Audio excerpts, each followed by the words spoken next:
is Eric Trump. All right, thoughts on the debate? He did a great job. Mike Pence did an amazing, amazing job, and it reinforces the exact reason why my father picked him to be his running mate. I mean, he was poised, he was articulate, he was strong, he was very, very smart. I mean, I was really proud of him sitting there, and I mean, the amount of comments that we've gotten about how great he was tonight, it was really an unbelievable decision. One thing I did see, I think, is similar in the first debate with your dad and Hillary Clinton. In this debate, they've got their list of talking points, and they're going to get them in no matter what. Mike Pence seemed to just stand back and say, you're running a pretty negative campaign. Let's stay on substance. Well, it is. They're going to spend $750 million in negative ads against us, not talking about any of Hillary's 35-year record, but only talking about my father, and I think that's very, very ironic. They keep on mentioning Russia, which I also thought was ironic, yet Bill Clinton's given speeches in Russia many, many, many, many times, where he's getting $500,000, $1 million to give a speech.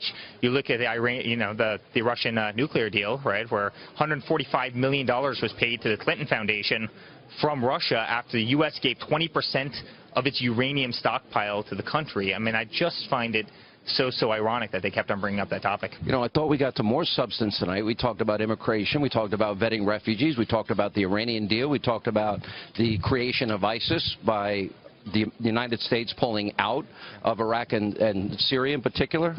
Is substance better for the campaign? I think it is, because their track record has been horrible. Look at what's happened in Iraq. Look what's happened in Syria. Look what's happened in Libya. And it's not just that those countries are totally destabilized and a total mess and ISIS is running rampant. It's that the U.S. has spent $6 trillion fighting wars that haven't worked, and we're in a worse off spot now than we ever have been before. We've also lost thousands and thousands of troops, and that's something that was never mentioned before, and it's actually very, very sad. I mean, the Middle East is a hornet's nest because of failed foreign policy. You know, Russia on the reset button was a total disaster. It obviously led to Crimea, and it led to so many of the situations we see over there. We haven't exerted power as a nation, and it's very, very sad, and we need tough leadership, and you saw that from the governor tonight. You know, I think this is really more than any other election in our lifetime, maybe Carter and Reagan, it's a choice election.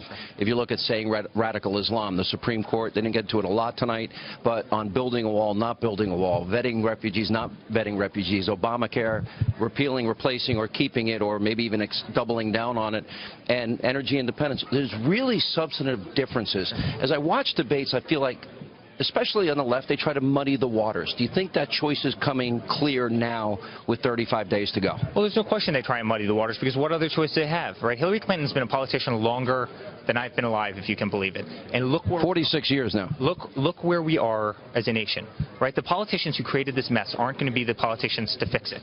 The politicians that created Obamacare and the mess that we have there, right, and have created the $20 trillion worth of debt that we have, and haven't fixed an educational system in this country that's ranked 30th in the world, are not going to be the same people who fix the problem. You know who's going to fix the problem? Somebody who comes in from the outside and can tear Washington apart, and that's exactly what my father will do. And his heart and his soul is in this mission. He's dedicated his life, and he's given up his life to go in and try and better this country, and him and Mike Pence, they really are. Do that together. The economy came front and center here, and Hillary does want to raise taxes, kind of doubling down on Obama's agenda. But in the last 8 years, we have 12 million more Americans on food stamps, 8 million more in poverty. You've got the lowest labor participation rate since the 70s, the worst recovery since the 40s, lowest home ownership rate in 50 years. With that said, I guess my real question is, okay, why do they keep acting as though the economy is good? I mean, Kane was saying, well, in the last year, we created this many jobs. I'm like, well, the last 8 years, we have 12 million more Americans on food stamps. And people don't feel it. People in the United States haven't gotten a raise in 15 years, if you can believe it. They haven't gotten a raise in 15 years. Median incomes have been totally stagnant.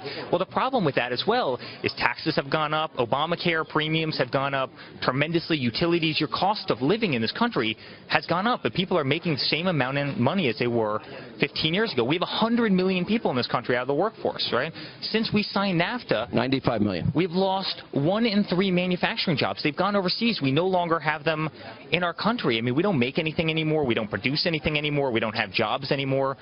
These politicians have killed the American dream, and my father wants to bring that back. I want to go back, because everything you're saying here, substance, everything that Tim Kaine said tonight had to deal with your father and his personality and what he said or might not have said here and there and everywhere. That seems to be all he wants to debate.